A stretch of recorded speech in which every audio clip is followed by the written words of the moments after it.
Estamos também neste momento a iniciar a gravação.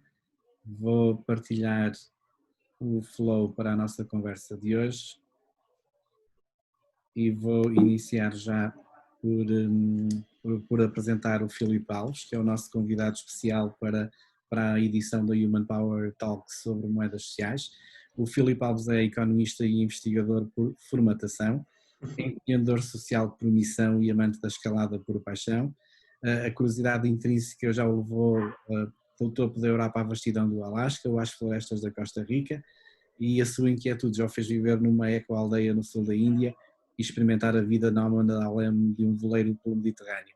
Portanto, só estas três frases dá para perceber que temos connosco alguém que gosta de aventura, que gosta de explorar novas soluções e que de alguma forma é muito focado em questões ligadas à natureza e à sustentabilidade do planeta.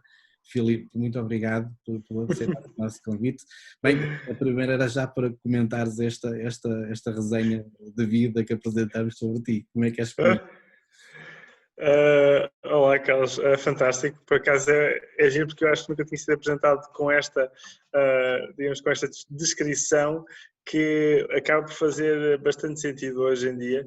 É isso, é um percurso que é académico, por um lado, portanto eu estou a acabar neste momento o meu doutoramento que é dedicado a este tema que vamos falar hoje.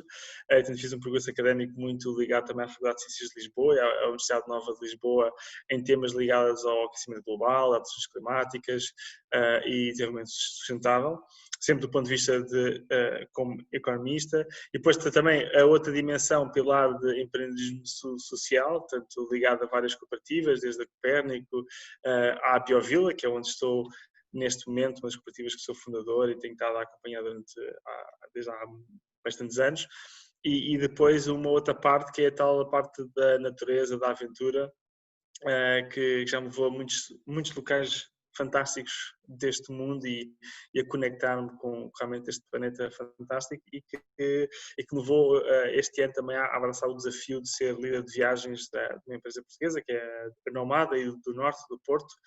Portanto, algures neste triângulo das Bermudas eu vou ocupando o meu tempo e esta minha vida.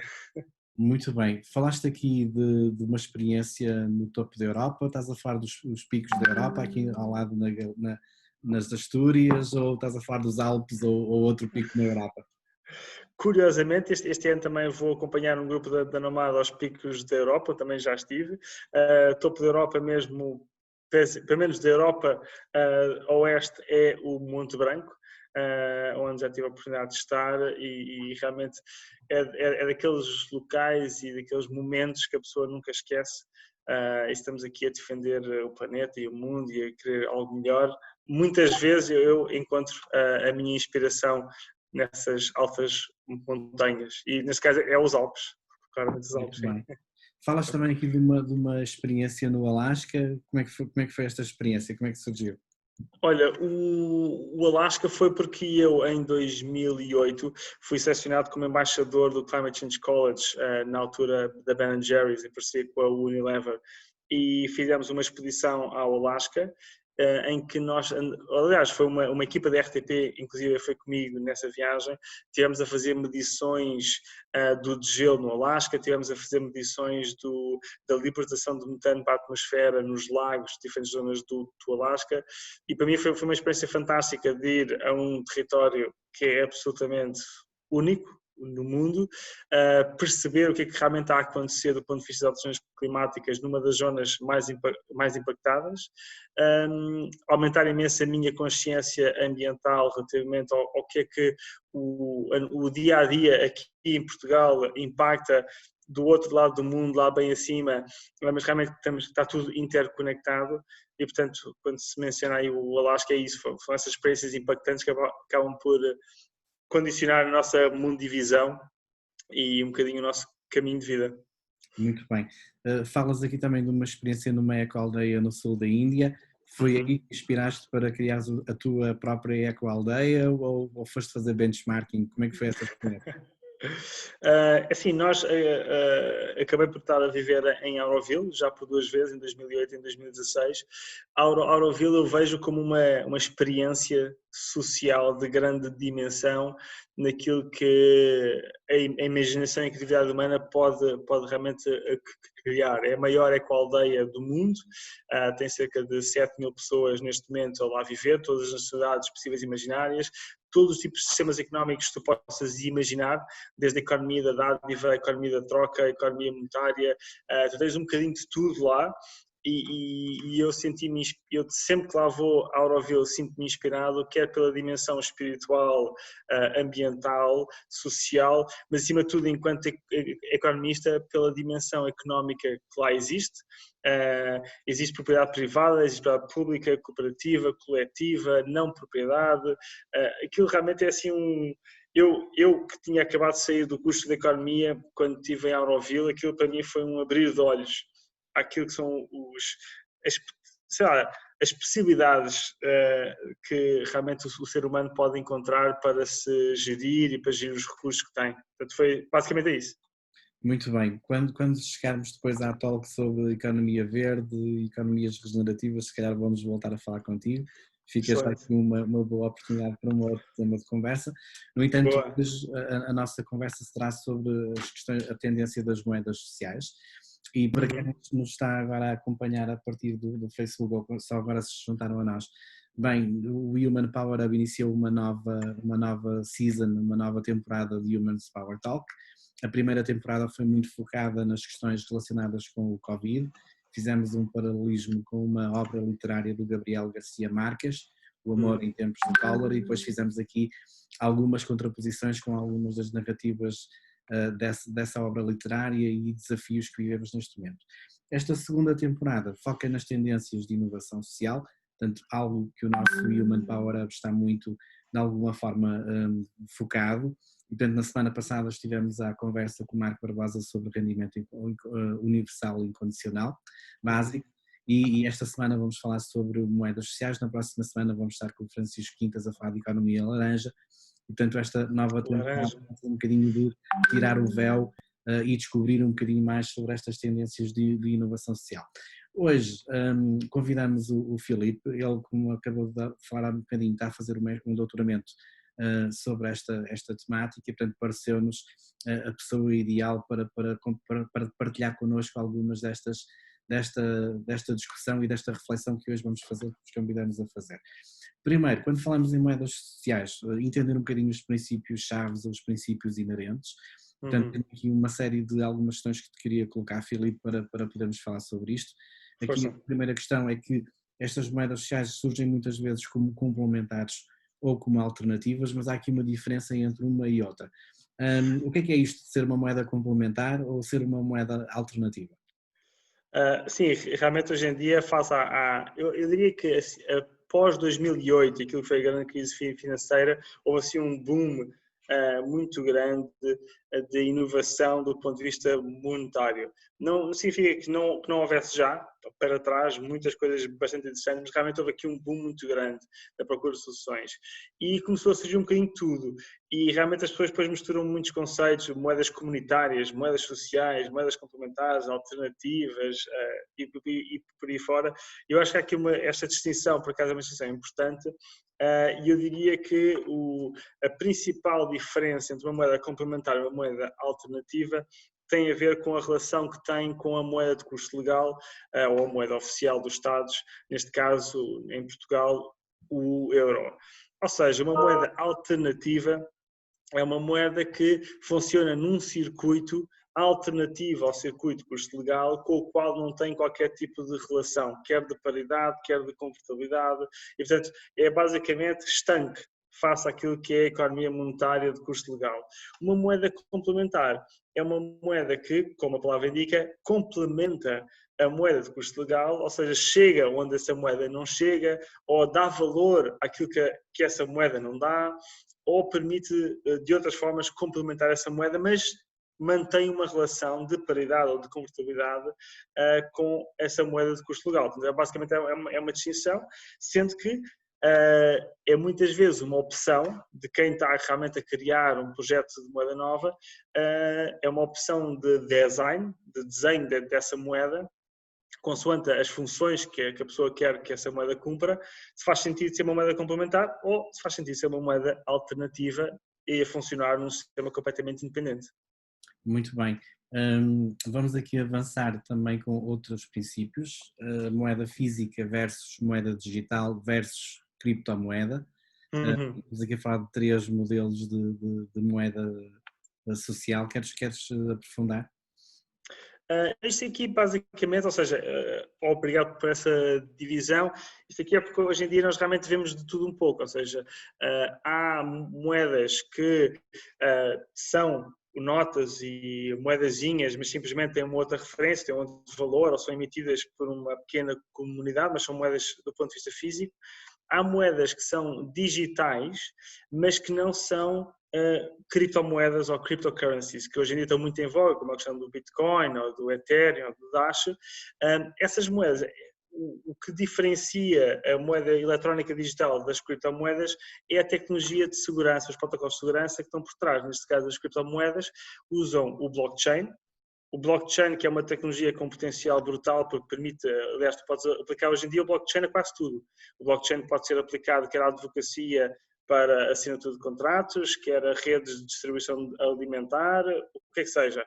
E o blockchain também foi aplicado, ou tem sido aplicado à questão monetária, principalmente por grandes moedas como o Bitcoin, para assegurar, acima de tudo, algum nível de transparência e algum nível de confiança na moeda para transações globais, que não é o caso. Imagina, tu provavelmente ao nível comunitário, imagina que tu queres implementar uma moeda aí em Braga, provavelmente não vais utilizar uma cryptocurrency porque tu não precisas desse nível de elevada segurança e elevado código. Provavelmente podes criar uma moeda digital usando plataformas muito mais acessíveis, muito mais baratas, com um custo energético muito mais baixo, porque hoje em dia minar cryptocurrencies tem um custo energético bastante elevado.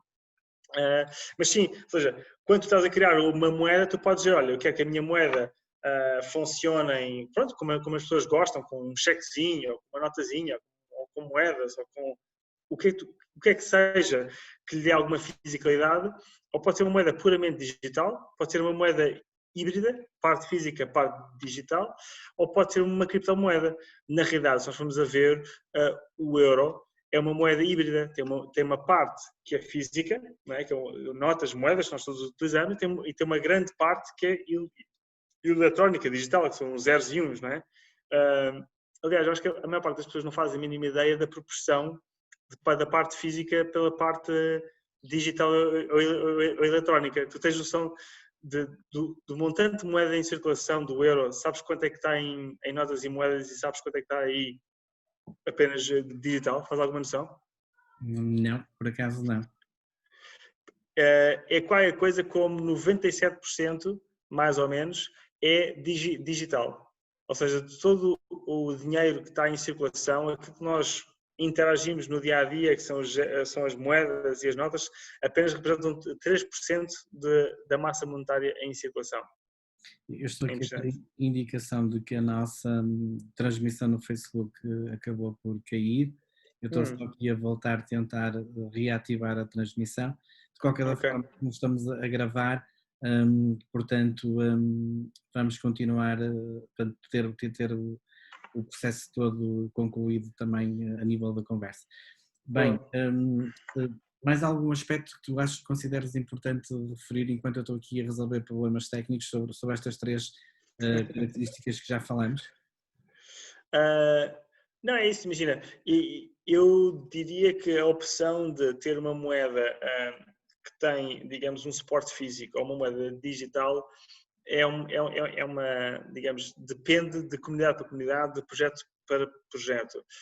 Muitas vezes, quando estamos a falar, por exemplo, de populações mais desfavorecidas, com uma literacia económica baixa, que não têm acesso a um smartphone e coisas do género, poderá fazer sentido ter uma moeda que tenha um suporte físico, porque as pessoas acabam por ter uma relação mais próxima com a moeda, porque acaba por ser um tipo de médium de transação que é fácil, é conhecido, as pessoas estão habituadas e faz muito sentido.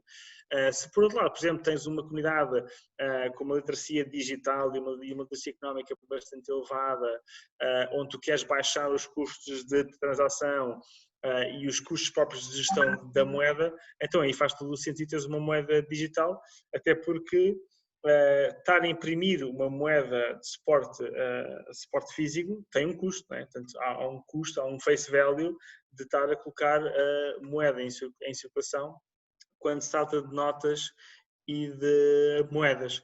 Portanto, isso é sempre um custo-benefício que vale a pena analisar consoante o público-alvo, a população que vai utilizar essa própria moeda. Mas há aqui várias coisas que podem ter em consideração relativamente digamos, à escolha sobre qual é que é o suporte ideal para o tipo de moeda que estás a querer criar.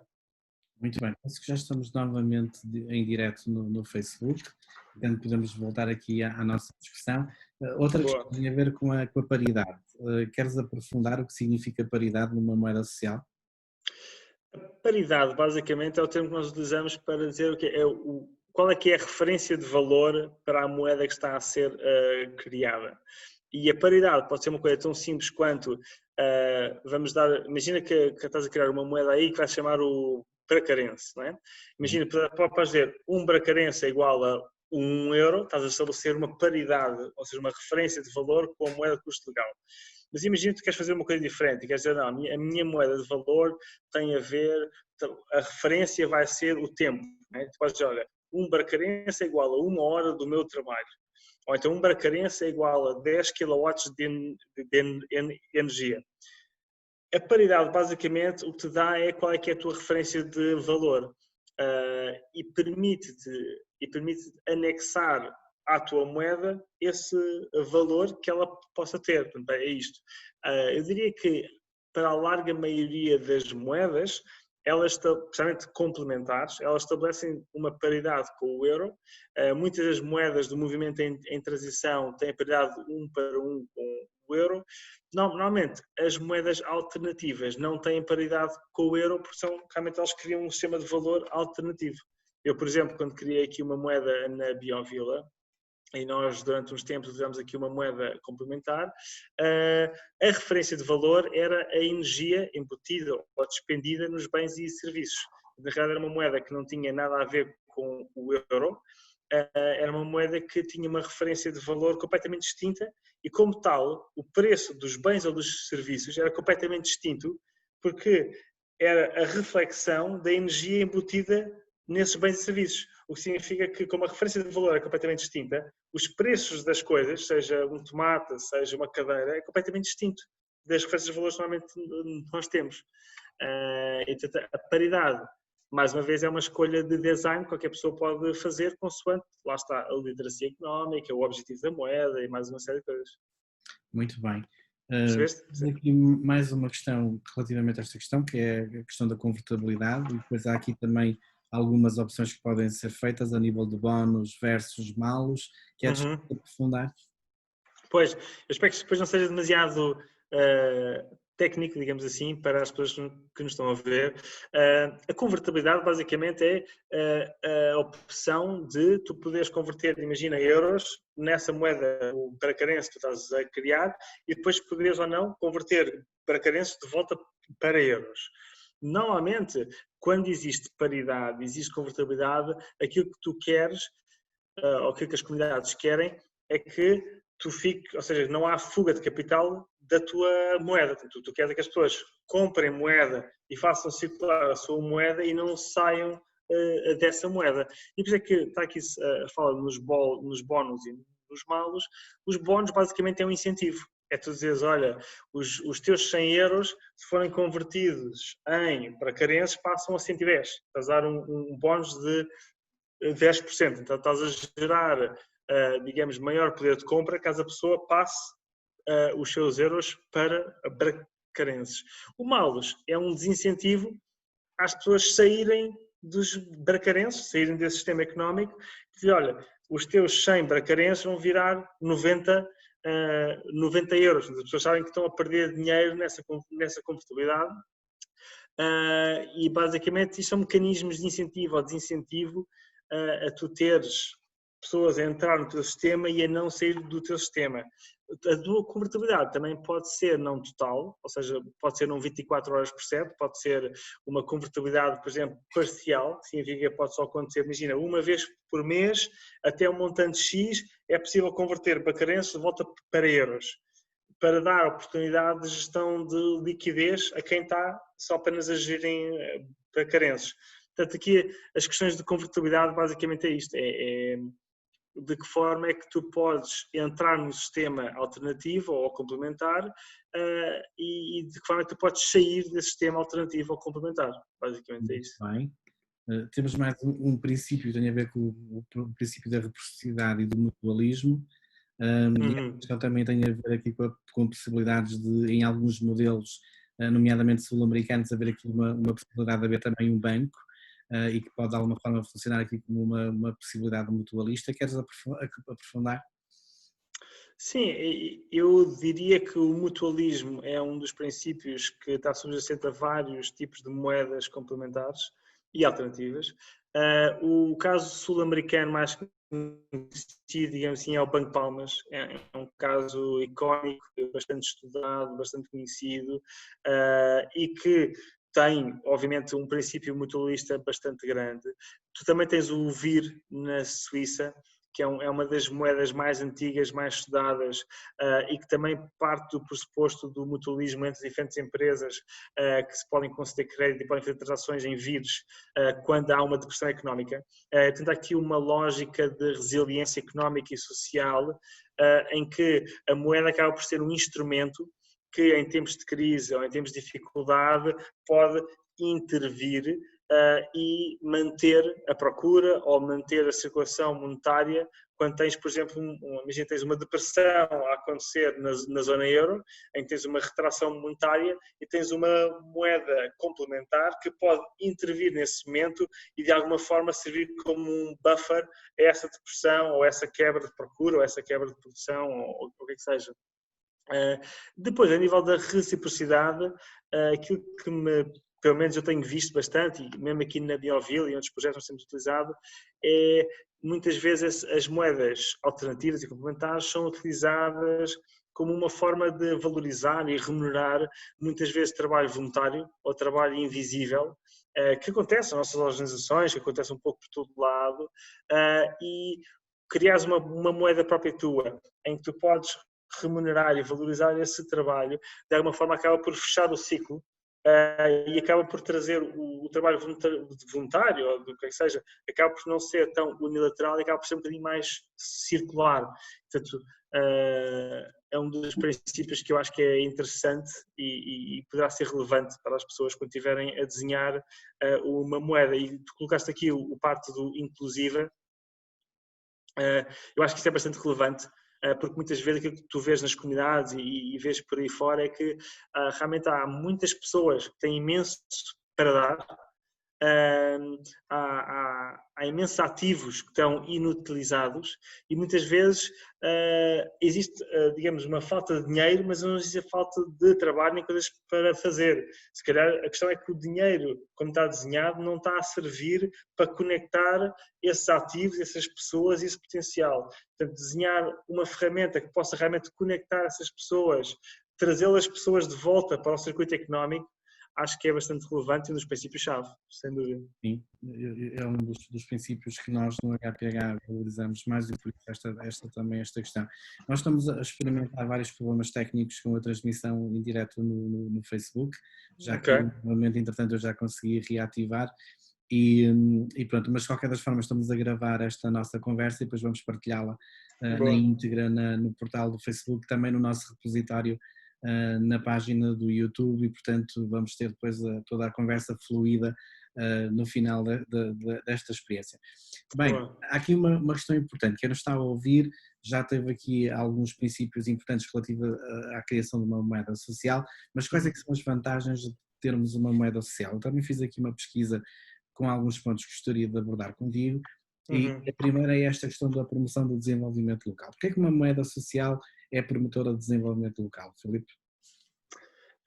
Acima de tudo, ou seja, aquilo que a história que se costuma contar é que nós hoje em dia o que nós temos é a riqueza constantemente a sair das nossas comunidades locais, porque as pessoas acabam por ir ao centro comercial, acabam por ir a grandes distâncias, o que é que seja, fazer compras de produtos e a riqueza não fica na tua comunidade, ela acaba por sair, vai para as multinacionais, vai para onde esses produtos foram gerados, o que é que seja. E as moedas sociais acabam por ser um grande incentivador de circuitos económicos locais, ou seja, tu acabas por consumir localmente, o que acaba por estimular a produção local, o que depois gera todo aquele circuito de produção, consumo e emprego. E, portanto, há aqui uma lógica de promover o consumo e a produção local e estes circuitos de proximidade, e a moeda local, neste caso é uma questão específica das moedas locais, não é? Que só podem ser utilizadas num determinado território, o que gera um incentivo às pessoas a consumirem dos produtores locais, o que obviamente vai aumentar a procura dos produtores locais e que vai vai fechar esse círculo de riqueza. E basicamente há um termo em inglês que é o leaky bucket, que é quando tu estás ou seja, quando tu tens uma moeda que permite estar constantemente a esvair-se para outros locais, a riqueza acaba por não ficar na tua comunidade. Quando tu tens uma moeda local, tu basicamente estás a estancar essas fugas de capital, essas fugas de riqueza, estás a garantir que mais da riqueza gerada e produzida naquele local fica nesse próprio local. Sim, e também se calhar aqui uma questão das pessoas que não conseguem exportar ou que não conseguem escoar os seus produtos, poderem fazer de uma forma mais facilitada, uma vez que há um circuito interno que pode permitir essa questão. Não, e não é só isso, repara, tu acabas também por estabelecer relações de confiança com produtores locais, o que vai aumentar a comunicação e o feedback e no geral, imagina, se calhar há um produtor local que não consegue vender a sua fruta, está um bocadinho que não cumpre os requisitos específicos do continente, mas que consegue vender localmente no mercado que as pessoas têm confiança naquela fruta. Acaba por ter uma capacidade de escoar o seu produto, vender o seu produto, até de valorizar mais o seu produto, por estar a manter o local com base em relações de confiança. Muito bem. Outra vantagem é a promoção do mercado justo. O que é que isto significa? Promover o mercado justo. O mercado não é justo, Filipe? Pá, isso aí é uma caixa de Pandora, essa pergunta é uma caixa de Pandora que nunca mais acaba.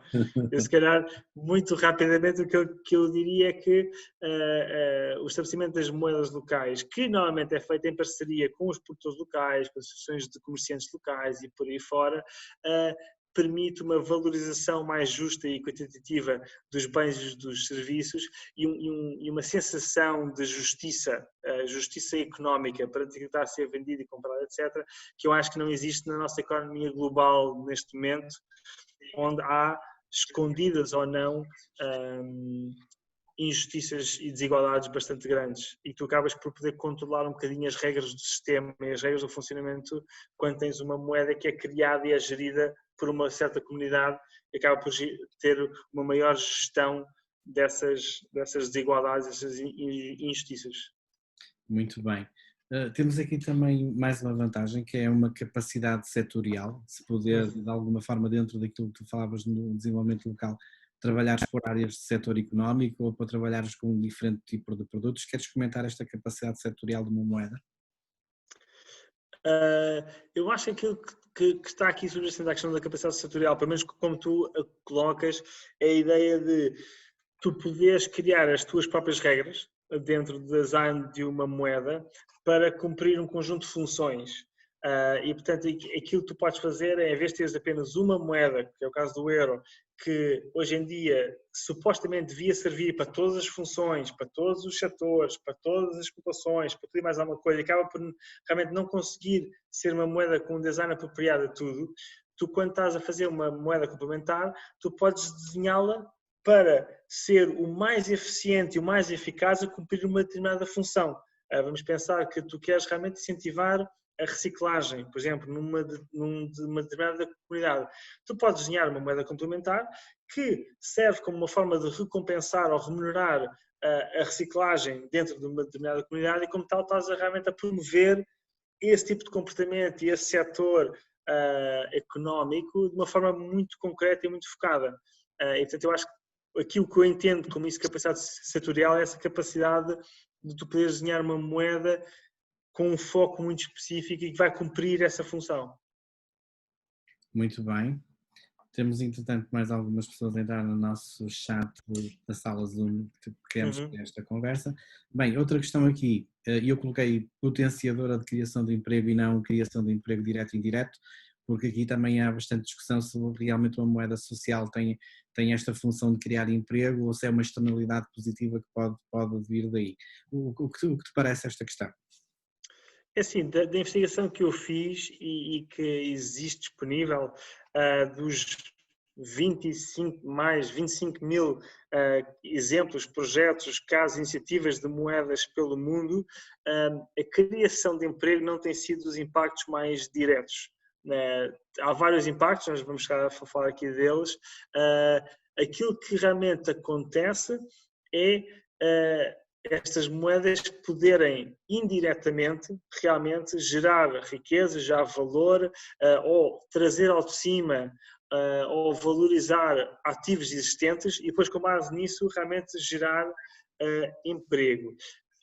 Eu acho que aqui também há uma separação entre emprego e trabalho, porque eu acho que há muitas moedas que realmente acabam por estreitar relações sociais e gerar imensa criação de riqueza por trabalho que havia por fazer, o que nem sempre se reflete nas estatísticas oficiais de criação de emprego. São coisas um bocadinho distintas, percebes?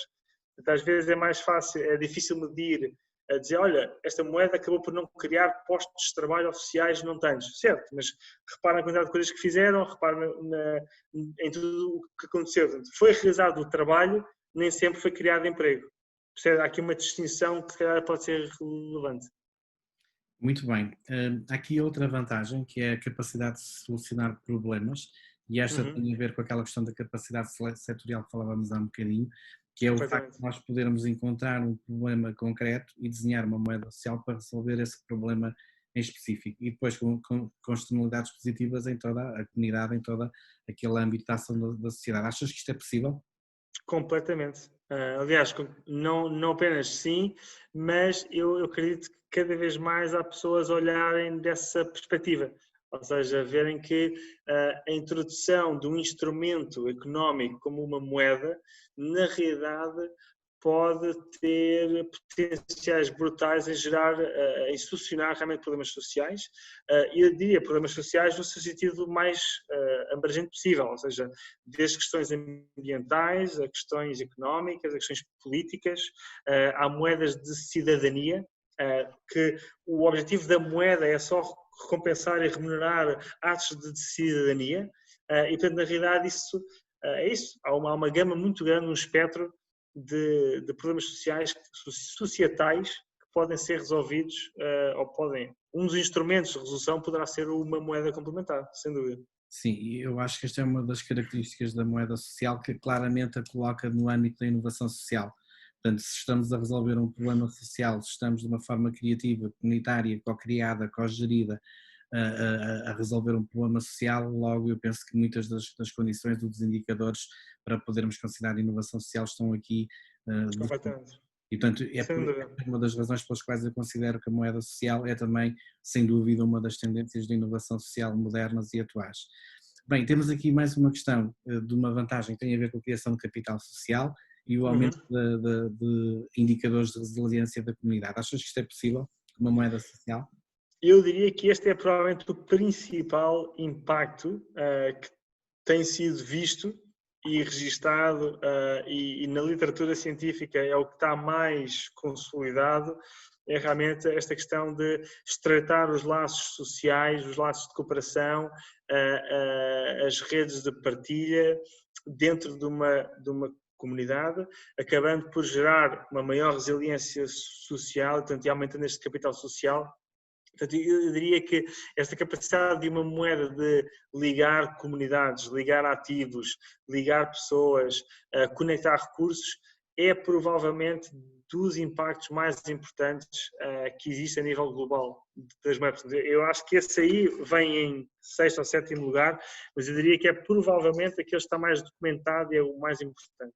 Sim, nós no HPH gostamos de acabar em grande e por isso é que deixamos este para o final. Para quem se for a juntar connosco, nós estamos com algumas dificuldades de transmissão do nosso streaming no Facebook, dizer que estamos a falar sobre moedas sociais e, portanto, estas vantagens que estamos aqui a falar são vantagens que conseguimos com o Filipe, o nosso convidado, identificar. E quem só agora chegou, isto parece que é espetacular. Portanto, um mecanismo que promove o desenvolvimento local, promove um mercado mais justo, que tem capacidade de operar em diversos setores e em diversas áreas de intervenção, potencia a criação de emprego, seja direto ou indireto, que tenha capacidade de solucionar problemas sociais e que, acima de tudo, aumenta o capital social e a resiliência de uma comunidade.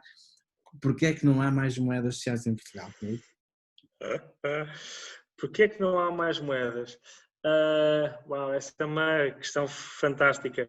E assim, para começar, existem moedas alternativas e complementares em Portugal e já existem há muito tempo e já existiram. Aliás, quem faz uma análise histórica, tu vais a ver mesmo em períodos de crise em Portugal, nos anos 20, nas guerras mundiais, etc., até os próprios municípios imprimiram a sua própria moeda. Eu, no outro dia, vi uma moeda de Vila Nova de Cerveira, de 1928, que o próprio município colocou em circulação, porque já não tinha moeda de Estado, e então eles próprios colocaram uma moeda sua em circulação só para as pessoas continuarem a fazer trocas.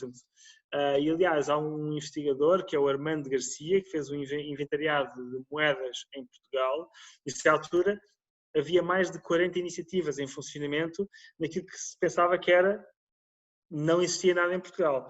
Portanto, existem algumas de escala local, de escala pequenina, algumas só funcionam em mercados, por exemplo, sazonais, outras realmente têm uma escala muito pequenina.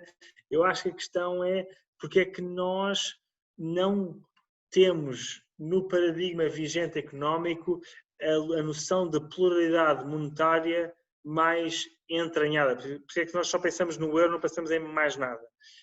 Eu até costumo dizer que, na realidade, as pessoas utilizam mais moedas complementares do que pensam. Quantas vezes as pessoas não compram milhas, voos com milhas da TAP? As milhas da TAP são uma moeda complementar, quer se queira, quer não, as milhas da TAP são uma moeda complementar. Ou tu compras um secador com pontos da BP, ou da Galp, agora não quero fazer publicidade a ninguém, mas imagina, compras algo com pontos de um programa de fidelização, é uma moeda complementar. Portanto, na realidade, as pessoas já o utilizam. Ou seja, utilizam algumas moedas complementares. Portanto, elas existem. Eu costumo dizer que moedas há muitas. Agora, continua a ser um tema, eu não vou dizer tabu, mas continua a ser um bocadinho, não faz parte do mainstream, muito menos, até inclusive, tu vais ver, a maior parte dos cursos de economia monetária não falam nestas questões, o que para mim é quase um choque ver isso, e eu acho que isso aí depois tem outras raízes históricas e culturais e sociais e políticas e por aí fora, mas eu diria que as razões porque não há mais moedas complementares em Portugal, eu acho que tem mais a ver com questões de por acaso é giro, eu não tenho assim uma resposta óbvia para te dar, ou seja, poderia dar aqui muitas respostas, mas assim uma mesmo to the point não tenho a certeza. Sim. É difícil, tenho que pensar nisso. Vamos refletir mais um bocadinho ainda com outros tópicos que eu tenho para discutir contigo durante a conversa, para ser que no final consigamos chegar a uma conclusão. Eu também tenho a mesma perplexidade que tu, portanto, quando vejo aquilo que é o potencial que esta tecnologia tem, esta tendência de inovação social, porque é que não é mais conhecida, porque é que não há uma maior literacia sobre esta possibilidade. Portanto, numa fase em que estamos frente a uma crise económica resultado do Covid, porque é que não há mais pessoas a falar sobre moedas sociais? Há muita gente a falar sobre o BI, mas sobre moedas sociais, portanto não vejo, tenho procurado e não vejo muita discussão sobre isso. Mesmo a nível também de estudos sobre moedas sociais também não foi muito fácil encontrar, mas encontramos algumas coisas também com a tua ajuda, mas vamos lá chegar. Há aqui depois uma outra questão, e tem a ver exatamente com esta questão que eu estava agora a referir, que é a questão da literacia económica e do empoderamento social. Portanto, eu acredito se houver mais moedas sociais, as pessoas vão focar mais atenção nesta questão da literacia económica e vai também, consequentemente, ter mais empoderamento social relativamente a estas questões daquilo que tem a ver com a moeda e com o capital e com a própria economia. O que te Sem parece dúvida. uma vantagem também?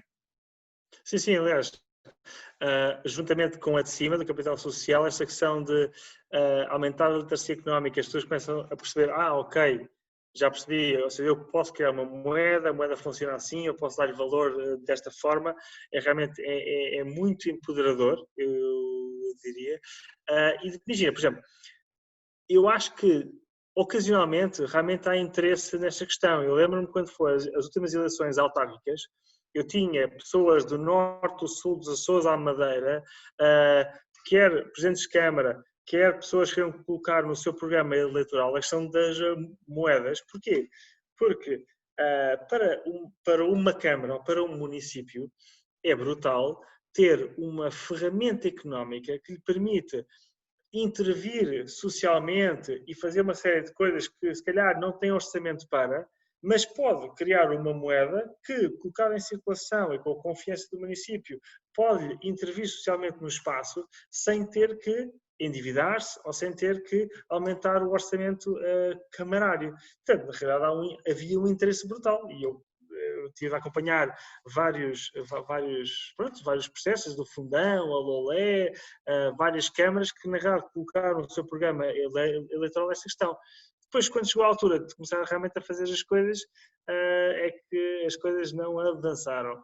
Mas que há ali um potencial de empoderamento, seja municipal, seja comunitário, sem dúvida que sim. Sem dúvida que sim. Muito bem. Bem, se calhar esta questão que tu falaste agora é de alguma forma o tópico para a próxima painel de questões que eu tenho para ti. Portanto, dificuldades em criar uma moeda social. Se calhar por falta de literacia ou por a questão do conhecimento ou até da confiança que tu mencionaste há um bocadinho, pode haver aqui algumas razões que podem criar dificuldade na criação de moeda social. Também estive aqui a fazer um apanhado de algumas questões. Se calhar a primeira é esta das condições de circulação da moeda. Tem a ver com o desenho, tem a ver com a confiança. O que é que significa isto de circulação de moeda? É o lastro? É o quê? Ou seja, é assim, uma moeda é tanto mais bem sucedida quanto melhor ela circular. Basicamente, uma moeda não circular, ela não está a cumprir a sua função, não está a chegar onde deve chegar, não está a conectar os pontos económicos, os agentes económicos que devia estar a conectar. Portanto, uma moeda tem que circular. E realmente a circulação é uma chave, porque tu vês vários projetos a criarem uma moeda e estão super entusiasmados e depois há pontos no sistema em que a moeda fica estanque. Ou porque aquele café que recebe imensa gente, imensa moeda, depois não tem sítio onde utilizar essa moeda. A moeda fica ali estanque e depois tem que haver uma solução para resolver. Ou porque as pessoas não veem realmente valor ou necessidade para a moeda, portanto ela não cumpre a sua função. Ou porque há uma situação muito gira que acontece em várias comunidades, que é as pessoas adoram a moeda, os visitantes adoram a moeda e levam essa moeda que devia estar assegurada na comunidade para as suas casas. Eu devo confessar que eu também sofro um bocadinho disso, porque eu faço coleção de moedas comunitárias, aliás vou aqui à procura das minhas, não sei onde é que elas estão, e eu quando vou, eu trago sempre uma para fazer parte do meu dossiê. E na realidade isto não devia ser feito, porque eu estou a retirar moeda de circulação, não é? Mas só para te dar alguns exemplos de que um dos princípios basilares de uma moeda é que ela deve circular para cumprir a sua função. E, inclusive, há formas de estimular essa circulação. Por exemplo, uma das questões de design que é muito falada é a questão da demorragem, que basicamente é colocar uma taxa negativa à moeda, ou seja, é basicamente dizer, olha, se esta moeda no prazo de um ano não circular, ela vai perder valor, em vez de ter 100 no banco, passa a ter 90, uma demorragem de 10%. Eu acho que isso também, por exemplo, as milhas da TAP, falando daquele exemplo, tem uma taxa de hemorragia, que é se não usar as milhas da TAP naquele prazo, perdes milhas. Tem um incentivo ao uso de milhas. As moedas podem ter uma coisa semelhante, por exemplo, podem ter incentivos à circulação. Muito bem. Eu acho que essa questão também tem a ver com este tópico que eu tinha para falar contigo, tem a ver com as condições de validade. E, portanto, se calhar esta questão pode ir mesmo em conta ao que tu estavas a dizer agora, portanto, pode haver moedas que tenham aqui um limite temporal de volatilidade e, portanto, ao fim de X tempo já não ser válida. E, portanto, isto também poder criar aqui alguma dificuldade no consumidor ou na pessoa que vai comprar moeda, porque tem medo depois que, ao fim de algum tempo, perca valor. Achas que isto é importante no modelo de moeda social, esta questão da validade? Ela deve ter validade ou não deve ter validade? É muito difícil de dizer porque depende muito da função da moeda e depende do ecossistema onde ela vai gerir. Eu, em geral, eu acredito que a principal função de uma moeda complementar é a estimular as trocas económicas dentro de um determinado setor. E para isso a moeda, se tiver uma demurragem que desincentive a acumulação ou o armazenamento, ou seja, basicamente tu tens um incentivo muito claro, imagina, é o contrário de tu vais ao banco e tens uma taxa de juros positiva, tu tens um incentivo a não fazer circular o teu dinheiro, em metê-lo ali paradinho e ele está ali e está a ver se juro e tu não mexes nele, certo? Na realidade o que estás a fazer é estás a tirar dinheiro de circulação, estás a deixar do dinheiro estar a circular na economia real, estás a metê-lo de fora. As moedas locais, muitas delas têm o oposto, que é, se tu queres metê-la de lado, vais pagar por isso. Estás a ver? Ou seja, em vez de estás a receber, vais pagar por isso. E isso é um incentivo à tal moeda circular. E eu acho que, desse ponto de vista, do ponto de vista de design, se o objetivo for fomentar a circulação de moeda, eu acho que a moeda ter uma taxa de depreciação ou ter uma validade, acho que faz todo o sentido. Muito bem. Temos aqui também esta questão do facto da moeda muitas vezes ser desenhada num circuito fechado, é para uma pequena comunidade, é para resolver um determinado problema, ou de reciclagem, ou de promoção de combate ao desperdício, ou de promoção de comércio de bens primários. Achas que isto é um problema para aquela questão que falávamos há um bocadinho do lastro da moeda? É assim, claramente pode ser um desafio, principalmente quanto mais pequeno e menos diverso for o circuito, menos atrativa é a tua própria moeda. Imagina, vês aqui a Biovila, a nossa moeda, mas diz assim, olha, esta moeda é muito gira, mas tu só podes utilizar aqui na Biovila para comprar courgettes ou ali no Senhor Manel para alugar o trator. Epá, e nem uma coisa nem outra te diz nada. Tu não vais ter vontade nenhuma de ter a nossa moeda porque tem um circuito super pequeno e super fechado. E, portanto, a dimensão do circuito, a diversidade do circuito, eu acho que são duas das coisas chaves, claramente, para que a moeda seja atrativa ou não. Muito bem. Temos aqui mais uma questão, tem a ver com as condições de segurança e medidas de anti-falsificação. Achas que há tentativa de falsificação de moedas sociais, quando falamos de uma moeda muito desenhada, muito específica, uma comunidade, achas que mesmo assim há possibilidade de falsificação ou isto não é um problema que se coloca nas moedas sociais? Epá, eu sinceramente, da investigação que fiz, eu acho que é um mito urbano. Ou seja, pelo menos dos milhares de casos de moedas locais, etc., eu acho que a percentagem de falsificação é uma coisa mínima, super residual. Não só porque muitas vezes são circuitos muito pequeninos, portanto, se a falsificação é muito rápida e muito fácil perceber com a falsificação, como hoje em dia nas moedas digitais ou nas cryptocurrencies é muito difícil haver falsificação. A falsificação aplica-se acima de tudo quando tens moeda com suporte físico.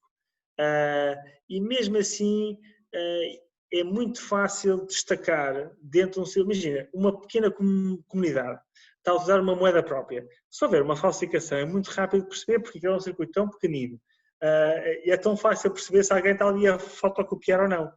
E portanto, na realidade eu diria que é mais mito urbano do que real, obviamente que deve haver sempre, ou seja, a pessoa quando está a desenvolver a moeda, principalmente se a moeda tiver um suporte físico, deve ser uma coisa a ter em consideração, ou seja, a moeda tem que ser minimamente válida, identificável, não falsificável, etc. Mas eu diria que a percentagem de casos é baixíssimo, é baixíssimo. Muito bem. Temos aqui mais uma questão, e se calhar é a principal, que é dificuldades de aceitação pela comunidade. Portanto, se a comunidade não perceber a razão da criação da moeda, ou se a comunidade não participar na criação da moeda, pode recusá-la. Achas que esta é a verdadeira razão pela qual pode não haver tantas moedas sociais? Assim, de certa forma, eu diria que sim. Ou seja, a primeira questão, circulação, e a última, aceitação, são a chave e estão interrelacionadas uma com a outra. E como eu estava a dizer, moedas há muitas. E hoje em dia, criar uma moeda alternativa ou complementar é fácil, é barato, ou não custa nada, e é muito rápido. Tu vais a uma plataforma tipo Cycles ou Community Exchange e tu podes muito rapidamente criar uma moeda. A questão é, a tua moeda não vale nada se ninguém a aceitar ou se ela não circular, porque ela não tem nenhum valor. E, portanto, a aceitação da comunidade é chave. E realmente aquilo que tu mencionaste, acho que é mesmo, colocaste bastante bem, que é, eu diria, quanto mais co-criativo, transparente e participativo for o processo de criação dessa moeda, mais vai haver um sentimento de pertença, um sentimento de ownership, e tanto mais propensas vão estar as pessoas, os negócios, o que é que seja, a usar essa moeda porque confiam nela, porque de alguma forma dão-lhe valor porque também fizeram parte dela. E quanto mais transparentes e claros sejam os sistemas de governança e mais participativos, maior também vai ser a aceitação. Porque assim que houver desconfiança, ou que alguém está a manipular o sistema, ou que, sei lá, não sei, imagina, acho que o pior que há para uma dessas moedas é mesmo a desconfiança. A desconfiança e a falta de ownership. E isso pode afetar muito a aceitação. E depois, a partir do momento em que não há aceitação, lá está, a moeda não vai circular, não cumpre a sua função, criaste uma moeda e como uma grande parte delas não vai resultar em nada. Muito Portanto, bem. sim. Nós trabalhamos numa comunidade com empreendedores sociais e que muitas vezes procuram da solução mágica para desenvolver um projeto de empreendedorismo social.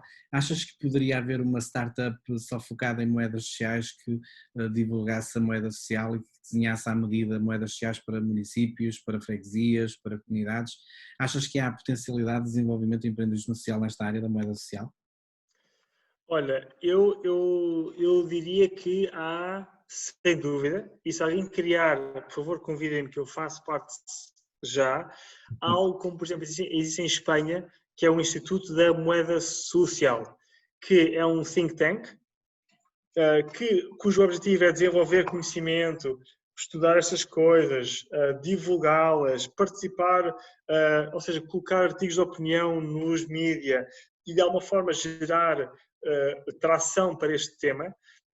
Eu acho que existe um imenso potencial em Portugal para a criação de uma coisa semelhante, e até porque há falta de conhecimento, sem dúvida, há falta de investigação e de estudo, e acima de tudo eu acho que deveria haver muito mais apoio à experimentação, porque eu vejo que há muita gente, muitas comunidades, muitas pessoas que gostariam de saber mais, fazer mais, etc., e que às vezes só precisam mesmo de um empurrão.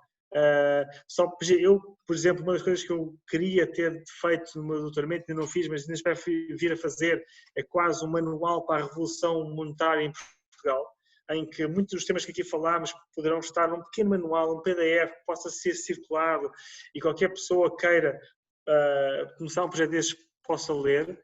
Mas eu diria que algo como o Instituto da Moeda Social ou uma coisa qualquer, eu diria que tem um potencial enorme de ser implementado em Portugal, sem dúvida. Eu fiz esta questão ligada aqui a uma outra dificuldade, tem a ver com o modelo de governança e o próprio modelo de gestão. É evidente que depois tem a ver com a forma como é desenhada, mas se houvesse uma startup que fosse à comunidade, que fizesse formação, que ajudasse a desenhar o modelo de governança e o modelo de gestão, provavelmente esta podia ser uma boa ideia para uma startup de impacto social e também poderia ajudar a resolver este problema da governança e da gestão de moeda, não? Perfeitamente, até porque imagina, muitas das ferramentas para criar, gerir uma moeda social, elas já existem.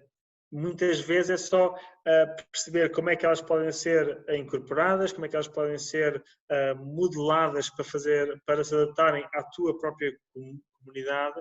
E portanto eu diria que existe claramente espaço para uma startup neste âmbito. Com um potencial grande de crescimento. Eu diria, eu acho que aqui também há uma escala apropriada. Eu diria que ao nível municipal existe bastante interesse e poderia ser bastante relevante, e por outro lado, ao nível que nós chamamos de nível biorregional, ou seja, muitas vezes é regiões que transcendem um bocadinho os seus limites administrativos, mas que do ponto de vista económico, de produção, fazem sentido. E aí poderia haver circuitos económicos próprios e que uma moeda poderia conectar e facilitar. Mas acho que sim. Muito bem. Estamos quase a chegar ao fim do nosso tempo. Pois estamos, 100 minutos. Sempre o quando estamos a falar de coisas interessantes, mas se houver algum empreendedor que por acaso quiser olhar para esta temática das moedas sociais e quiser de alguma forma aventurar-se nesta questão, deixamos aqui algumas boas práticas. Filipe, tu conheces quase todas, queres comentar a grama, o grau, o Euska, falar um bocadinho sobre muito rapidamente eu diria que há um documento que eu recomendo a toda a gente, que é um PDF disponível online, que é um documento que se chama People Powered Money. Eu acho que é um dos documentos mais fantásticos para alguém que queira começar e perceber essas coisas. E depois já começam a haver realmente exemplos inspiradores. Aqui na Europa há dezenas deles. O grama é uma moeda de âmbito municipal em Barcelona, que é bastante interessante. Eu acho que, especialmente para municípios que queiram perceber como é que podem colocar em circulação uma moeda de âmbito municipal e que, com um foco social muito grande, o grama pode ser uma inspiração. Por outro lado, o Santo Graal em Portugal é um banco do tempo, que eu, se não estou em erro, já chegou a ter 27 mil utilizadores, está um bocadinho dividido por todo o país. Estavas-me a dizer que em Braga há 2 núcleos, não é? 2 núcleos. Tal e qual. Portanto, é um banco do tempo, em que a pessoa pode não ter dinheiro, mas se a pessoa tiver tempo, pode trocar tempo por tempo e realmente pode entrar dentro deste circuito, que eu acho que é bastante relevante. E, por fim, a Elsco, que é das moedas que hoje em dia está a ser estudada como um dos benchmarks europeu, quer pela sua velocidade de circulação, quer pelo aquilo que tem crescido. Já é uma moeda que já tem uma escala económica grande, já transcendeu o município, já está na região, e é uma moeda que realmente... por exemplo, outra que podia estar aí é o Sardex. O Sardex é uma moeda que está a ser aplicada na Sardenha, é uma moeda digital, também cresceu muito grande. Curiosamente, estas moedas cresceram bastante grande com as crises, ou seja, quanto maior a crise, mais estas moedas crescem porque realmente elas respondem a uma necessidade muito grande. E o Sardex foi um exemplo que tem crescido brutalmente agora com esta pandemia. Muito bem. Ao nível de investigação também fizemos aqui um apanhado, portanto, começar pelo teu trabalho, também o trabalho do Armando Garcia da Constança Moraes. Queres também falar um bocadinho sobre estes trabalhos e estes investigadores? Sim, portanto, eu, à partida que eu saiba, sou a única pessoa a fazer uma tese de doutoramento neste tema em Portugal. Eu tenho publicado alguns artigos científicos e não científicos em diferentes mídias e tenho uma página no ResearchGate, é só procurar Filipe Alves e tem lá muito aquilo que eu publiquei em conferências, ou seja, sobre a questão das moedas. O Armando, que tem pelo menos 2 relatórios que ele chama Notaphilia, em que ele fez um inventário e uma descrição de várias moedas em Portugal. Então, eu acho que é uma leitura muito interessante e muito relevante para quem acha que nunca houve nada disto em Portugal. Vai lá e pensa, mas espera aí, de norte a sul temos aqui um mapa cheio de pontozinhos, onde afinal já houve pessoas a fazer algumas coisas.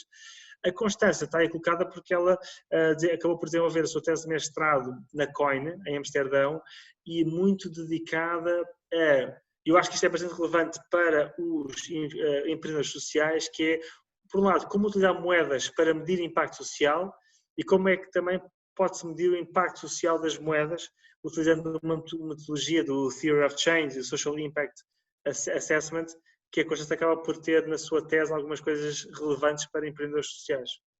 Muito bem, o Domingos levantou a mão, provavelmente terá uma pergunta para te colocar. Domingos, se nos estiveres a ouvir, podes colocar a questão ou no chat ou diretamente ao Filipe. Estão-me a ouvir?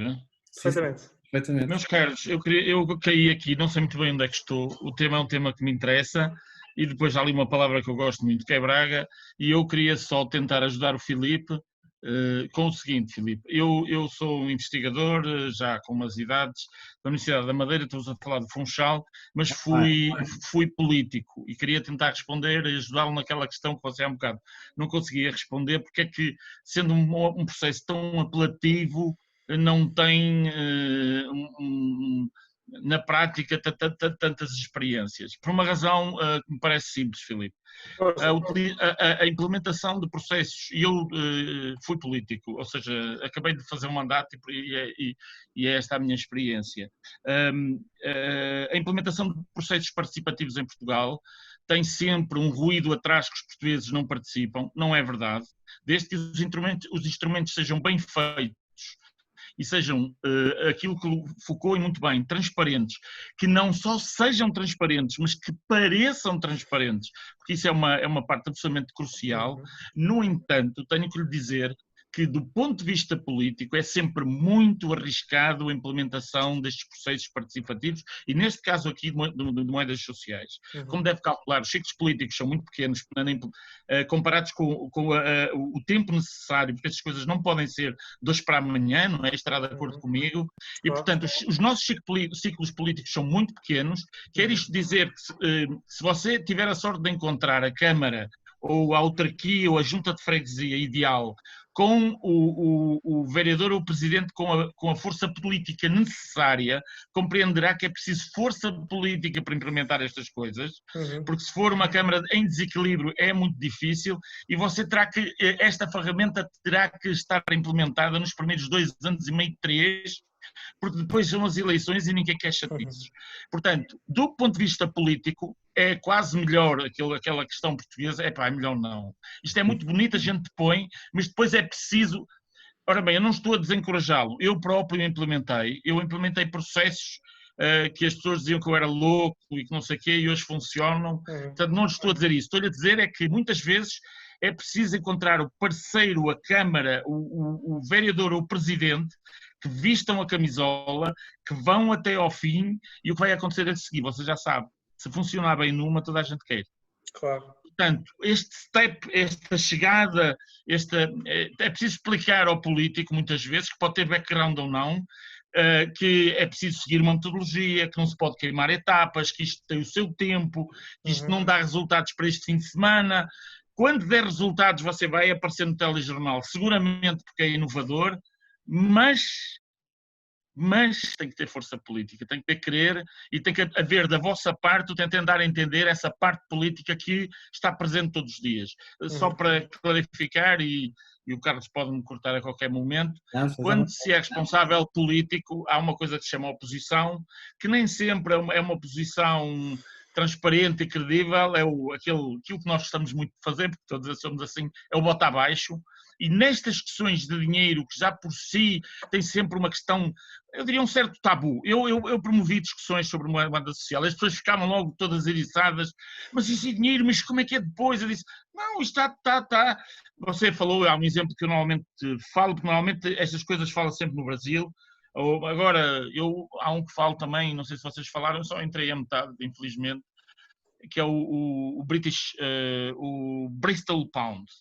É um exemplo tecnológico muito avançado e, portanto, tentando ajudá-lo a responder essa pergunta, tem que ter a sorte de encontrar o interlocutor perfeito, que vista a camisola, que perceba a metodologia, que se consiga aguentar, porque na política o que é hoje, amanhã não é, e, portanto, as autarquias têm ciclos que parecem muito longos, mas são muito pequenos, e, portanto, é preciso ter um pouco essa sorte de encontrar o interlocutor perfeito, e se você conseguir, na Câmara X, implementar e funcionar, lhe garanto que os vizinhos põem logo e vão fazer a mesma coisa, porque isso também é um hábito português.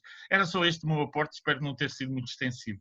Domingos, muito obrigado pela sua participação. O objetivo destas talks é exatamente é de alguma forma informar pessoas sobre tecnologias sociais, sobre tendências de inovação social. Portanto, nós acreditamos que se houver mais conhecimento, mais empoderamento do cidadão, será o próprio cidadão a propor ao Presidente da Câmara e ao vereador a ideia. Portanto, aquilo que nós gostaríamos era de ver processos bottom-up, ou seja, que fossem os próprios cidadãos a proporem nas suas juntas de freguesia, nas suas comunidades, e depois que o processo pudesse crescer até à Câmara Municipal.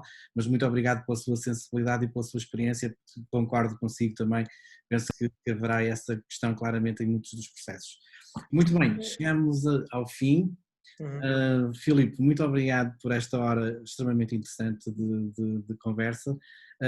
Só partilhar mais uma informação de que na próxima semana voltamos com outra Human Power Talk, e de alguma forma nos podem acompanhar também quer no nosso YouTube, quer no nosso Facebook.